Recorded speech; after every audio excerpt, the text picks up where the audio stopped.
This is the day the Lord has made, so be glad in it, for we have been saved. From mourning to dancing, from sorrow to rejoicing, our resurrected King stands united in victory. As new life springs up, do you not perceive it? For he is doing a new thing. What was once dead, now alive. What was buried, now survives. And as the stone rolled away, those who persecuted him were afraid. How can this be? The one called Son of God, made of flesh and blood, conquered death? But this was God's plan, so that the world would get another chance. Let's take it back in time. In the garden, as Jesus cried, blood, sweat and tears rolled down his eyes.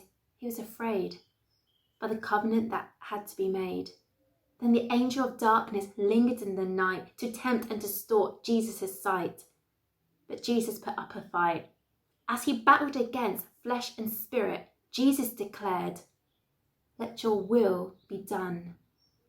And with his heel he crushed the serpent's head, for the battle was won. Separated from his Father, he greatly suffered.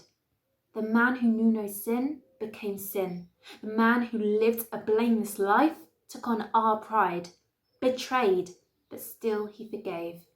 Consumed by religion, the Pharisees made reckless decisions. Yet nothing from God was hidden. Mocked, persecuted, condemned, chained, a crown of thorns ingrained into his head, drowned by the colour red. Mistaken identity, he was seen as an enemy, slapped and spat in his face, such was their disgrace. Marked with scars so deeply embraced, watched for their own entertainment at the cost of Christ's payment. From each strike that was taken, Jesus cried to his Father, "Don't leave me forsaken." Tossed around like a piece of meat, being dragged from his feet, left trails of blood into puddles so deep. When everyone had left, Mary soaked up every ounce of his blood that was left. Before he could catch his breath, he endured every slash until death. As Mary gazed into her son's broken eyes, she understood the sacrifice.